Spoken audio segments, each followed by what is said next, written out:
मित्रों नमस्कार। मैं नाथ सुनांचली कथा कहानी और उपन्यास के इस नए अंक के साथ पुनः उपस्थित हूँ। मित्रों, इस समय मैं वाचन कर रहा हूँ रूसी लेखक मैक्सिम गोर्की के लिखे गए उपन्यास माँ का।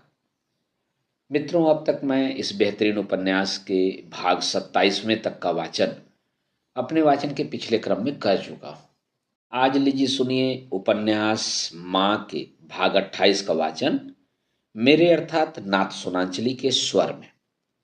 सड़क के सिरे पर माँ ने बिल्कुल एक जैसे लगने वाले व्यक्तियों की भूरी सी दीवार खड़ी देखी। उन्होंने चौक में प्रवेश करने का मार्ग रोक रखा था। हर आदमी के कंधे पर संगीन की क्रूर चमक थी। उस निशब्द निश्चल दीवार की ओर से एक सर्द झोंका आया और मजदूरों पर छा गया। माँ का हृदय कांप उठा। माँ भीड़ को चिरती हुई आगे बढ़ती जा रही थी। वह उस स्थान पर पहुंचना चाहती थी जहां झंडे के गिर्द उसके जाने पहचाने लोग कुछ अनजान लोगों के साथ एकत्रित थे। उसके मित्र इन्हीं अनजान लोगों की सहायता ले रहे थे। वह एक लंबे से आदमी से सटी हुई खड़ी थी जिसका सिर घुटा हुआ था और एक आंख नहीं थी, इसलिए माँ को देखने के लिए उसे अपनी गर्दन आधी घुमानी पड़ी। क्या बात है, तुम कौन हो? उसने पूछा। मैं पावेल ब्लासो की माँ हूं, माँ ने कहा। उसे इस बात का पूरा आभास था कि उसके पैर कांप रहे हैं और लाख रोकने पर भी उसका निचला होठ फड़क रहा है। ओहो, काने ने कहा। साथियों, पावेल कह रहा था, मरते दम तक हमें आगे बढ़ते रहना चाहिए। हमारे लिए और कोई रास्ता नहीं है। लोग शांत हो गए और उनकी उत्सुकता बढ़ गई। झंडा ऊंचा उठकर एक क्षण को डगमगाया और फिर लोगों के सिर पर से होता हुआ धीरे धीरे सिपाहियों की उस भूरी दीवार की तरफ बढ़ा। माँ कांप उठी और उसने एक आह भरकर अपनी आंखें बंद कर ली। चार आदमी, पावेल, अंद्रेई, समोइलो और मार्जिन, बाकी भीड़ से आगे बढ़ गए थे। फ्योदोर मार्जिन का स्पष्ट स्वर हवा की लहरों में गूंज उठा। बलिदान तुम्हारा उच्च महान। और मंद स्वर में एक गहरी आह की तरह गीत की दूसरी पंक्ति सुनाई दी। युद्ध अनोखा, दे दी जान। फ्योदोर की आवाज एक ज्योतिर्मय पथ प्रशस्त करती हुई गूंज रही थी। उसके स्वर में विश्वास था और इसी विश्वास की वो घोषणा कर रहा था। जो कुछ था सर्वस्व लुटाया। उसके साथियों ने दूसरी पंक्ति उसके साथ दोहराई। आजादी के लिए चुकाया। अच्छा, किसी ने एक तरफ से फप्ती कसी। सुअर के बच्चे मातम कर रहे हैं, इसका मुंह तोड़ दो, किसी ने क्रुद्ध होकर कहा। मां ने सीने पर हाथ रखकर चारों तरफ नजर दौड़ाई। उसने देखा कि जो भीड़ पूरी तरह सड़क पर खचाखच भरी हुई थी, उन झंडे वाले चार लोगों को आगे बढ़ता देखकर स्वयं आगे बढ़ने से हिचकिचा रही थी। केवल कुछ दर्जन लोग उनके साथ गए, पर हर कदम पर कोई न कोई पीछे रुक जाता था, मानो सड़क की पटरी पर आग बिछी हो जिससे उनके तलवे जल रहे हों। मरण दिवस हिंसा का होगा, फ्योदोर भविष्य की घोषणा कर रहा था। मनोज नींद से जागा होगा, उसके उत्तर में कई दृढ़ स्वरों ने मिलकर चेतावनी दी। परंतु गाने के साथ ही लोग भयभीत होकर कुछ कानाफूसी भी कर रहे थे। अब हुक्म मिलने ही वाला है, और उनका भय ठीक निकला। आगे से कर्कश स्वर सुनाई दिया। बंदूकें तान लो। फौलाद की संगीनें आगे बढ़ते हुए झंडे के मुकाबले पर आ गईं। ऐसा प्रतीत होता था कि संगीनें झंडे पर तिरस्कार से हंस रही हैं। आगे बढ़ो, लो वे आ रहे हैं, काने ने अपने हाथ दोनों जेबों में डालते हुए कहा और एक तरफ को हट गया। माँ एकटक देखती रही। सिपाही पूरी सड़क पर घेर कर आगे बढ़े, मानो एक भूरी लहर उठी हो। यह लहर क्रूर निश्चय के साथ आगे बढ़ रही थी और उसके शिखर पर संगीनों की रुपहली चमक थी। जल्दी जल्दी कदम बढ़ाती हुई माँ अपने बेटे के और निकट जा पहुंची और उसने देखा कि अंद्रेई अपने लंबे चौड़े शरीर की आड़ में पावेल को छुपा लेने के लिए उनके सामने आ गया था। कामरेड, अपनी जगह वापस लौट जाओ, पावेल ने कड़क कर कहा। अंद्रेई गर्दन ताने दोनों हाथ पीठ के पीछे किए गा रहा था।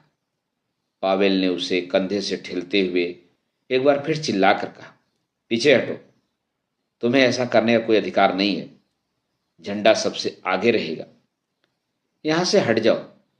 एक दुबले पतले नाटे से अफसर ने तलवार चमकाते हुए बारीक आवाज में आज्ञा दी। वह अपनी टांगों को सीधा तानकर घुटने मोड़े बिना चल रहा था और जमीन पर पैर बहुत पटक कर रखता था। मां की नज़र उन चमकते फौजी बूटों पर पड़ी। उसके एक तरफ कुछ पीछे एक लंबा सा आदमी चल रहा था, जिसका सिर घुटा हुआ था और घनी घनी सफ़ेद मूछें थी।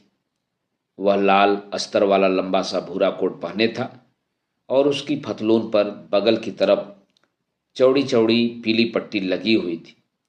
उक्रेनी की तरह वह भी अपने हाथ पीठ के पीछे किए हुए चल रहा था। उसकी आंखें पावेल पर जमी हुई थीं और उसकी घनी भवें तनी हुई थी। माँ की आंखों के सामने जो कुछ था उसे वह एक नज़र में नहीं समेट पा रही थी। उसके हृदय में एक करुण चित्कार हर श्वास के साथ बाहर फूट निकलने की धमकी दे रहा था। इस दबे हुए चित्कार के कारण उसका दम घुटा जा रहा था, पर अपना सीना थामकर वह इस चित्कार को रोके रही। लोगों ने उसे धक्का दिया और वह लड़खड़ाते हुए कदमों से बिना कुछ सोचे लगभग चेतना विहीन आगे बढ़ती रही। उसे ऐसा लग रहा था कि जैसे जैसे वह क्रूर लहर आगे बढ़ती आ रही थी, उसके पीछे की भीड़ छटती जा रही थी। जो लोग लाल झंडा लिए हुए थे, उनके और भूरी वर्दियों वाले लोगों की ठोस लहर के बीच फासला कम होता जा रहा था। मां को अब सिपाहियों की सामूहिक आकृति दिखाई दे रही थी। एक विकृत चेहरे को ठोक पीट कर गंदे पीले रंग की कतार का रूप दे दिया गया था, जो सड़क के आर पार फैली हुई थी और जिसमें इधर उधर विभिन्न रंगों की आंखें लगी हुई थी। इस कतार के सामने संगीनों की क्रूर नोकें चमक रही थी, जो जुलूस में चलने वालों के सीनों को अपना निशाना बनाए हुए थी। उन्हें छुए बिना ही फौलाद की ये संगीनें उन्हें एक एक करके काटे दे रही थी। भीड़ छड़ती जा रही थी। मां ने अपने पीछे लोगों के भागने की आवाज सुनी। लोग उत्तेजित स्वर में चिल्ला रहे थे, भागो भागो, ब्लासो भाग आओ, पावेल पीछे हट आओ, पावेल झंडा नीचे झुका लो। वेसेच्को ने गंभीर स्वर में कहा, मुझे दे दो, मैं छुपा दूंगा। उसने बढ़कर झंडे का बांस पकड़ लिया और झंडा पीछे को झुक गया। छोड़ दो, पावेल ने चिल्लाकर कहा। निकोलाई ने जल्दी से अपना हाथ खींच लिया, मानो जल गया हो। गीत बंद हो गया। लोग रुक गए और पावेल के गिर्द एक ठोस दीवार का घेरा बनाकर खड़े हो गए, पर वह आगे बढ़ता ही रहा। सहसा अप्रत्याशित रूप से घोर निस्तब्धता छा गई, मानो एक अदृश्य बादल ने आकाश से उतरकर सब लोगों को ढक लिया हो। कोई 20 आदमी झंडे को घेरे खड़े थे। 20 से ज्यादा न रहे होंगे, पर वे अटल खड़े थे। अपनी चिंता और उनसे कुछ कहने को एक अस्पष्ट सी इच्छा के वश मां उनकी ओर खींची जा रही थी। लेफ्टिनेंट, छीन लो इनके हाथ से, उस लंबे से बूढ़े आदमी ने झंडे की ओर इशारा करके कहा। उस नाटे अफसर ने पावेल की तरफ झपटकर झंडा पकड़ लिया। छोड़ दो, वह चिल्लाया, हाथ हटा लो। पावेल ने भी ऊंचे स्वर में कहा। झंडा हवा में डगमगाया, पहले दाहिनी ओर झुका, फिर बाईं ओर और फिर सीधा खड़ा हो गया। वह नाटा अफसर उछलकर पीछे हटा और जमीन पर बैठ गया। निकोलाई अपना मुक्का हिलाता तेजी से झपटता हुआ मां के सामने से गुजरा। गिरफ्तार कर लो इन्हें, बूढ़ा पांव पटक कर चिल्लाया। कई सिपाही आगे बढ़े। एक ने अपनी बंदूक का कुंदा घुमाया। झंडा कांपकर आगे गिरा और सिपाहियों के भूरे रंग के समूह में खो गया। हाय मेरा लाल, किसी का करुण क्रंदन सुनाई दिया। माँ एक घायल पशु की तरह चिल्ला उठी। उसके उत्तर में सिपाहियों के बीच से पावेल का स्पष्ट स्वर सुनाई दिया, विदा माँ, विदा मेरी प्यारी माँ। माँ के मस्तिष्क में केवल दो ही विचार आए, वह जिंदा है, उसने मुझे याद किया। विदा माँ, उक्रेनी का स्वर सुनाई दिया। वह उन्हें एक बार देख पाने के लिए पंजों के बल खड़ी हो गई। सिपाहियों के सिर के ऊपर उसे अंद्रेई की सूरत दिखाई दी। वह मुस्कुरा रहा था और सिर झुकाकर उसे सलाम कर रहा था। आह मेरे बच्चों, अंद्रेई, पावेल, माँ ने चिल्लाते हुए कहा। विदा साथियों, उन्होंने सिपाहियों के बीच से चिल्लाकर कहा। एक छिन्न विच्छिन्न प्रतिध्वनि ने, जिसमें कई स्वर सम्मिलित थे, उनका उत्तर दिया। यह प्रतिध्वनि खिड़कियों से, कहीं ऊपर से, शायद छतों से आ रही थी। मित्रों, अभी आप सुन रहे थे रूसी लेखक मैक्सिम गोर्की के लिखे गए उपन्यास माँ के भाग 28 का वाचन मेरे अर्थात नाथ सुनांजलि के स्वर में। मित्रों, अब लीजिए सुनिए उपन्यास माँ के भाग 29 का वाचन मेरे अर्थात नाथ सुनांजलि के स्वर में। किसी ने माँ के सीने पर घूंसा मारा। धुंधली आंखों से उसने अपने सामने खड़े हुए एक नाट्य से अफसर का क्रोध से तमतमाया हुआ लाल चेहरा देखा। चल हट यहां से बुढ़िया, उसने चिल्लाकर कहा।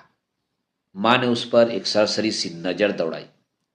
उसके पांवों के पास माँ ने झंडे का बांस दो टुकड़ों में टूटा हुआ पड़ा देखा। एक सिरे पर अब तक लाल कपड़ों का टुकड़ा बंधा हुआ था।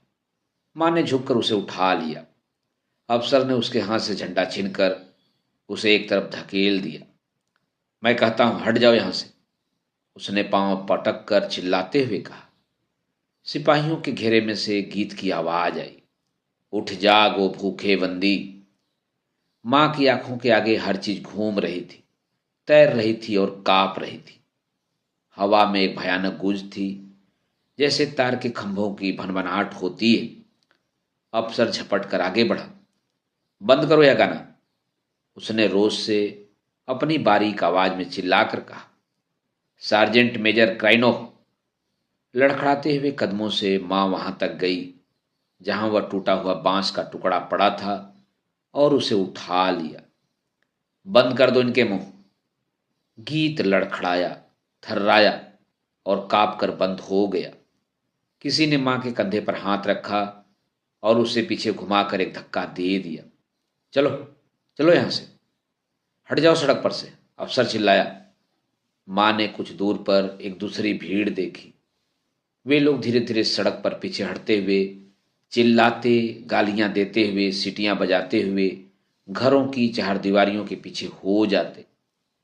चल यहां से चुड़ैल, एक नौजवान सिपाही ने बिल्कुल माँ के कान में चिल्लाकर कहा और उसे सड़क की पटरी पर धकेल दिया। वह झंडे का बाज टेकती हुई चल दी।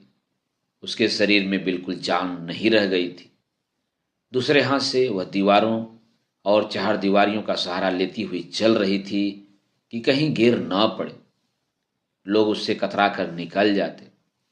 उसके पीछे और बगल में कुछ सिपाही चल रहे थे जो लगातार यही चिल्ला रहे थे, चलो हटो यहां से।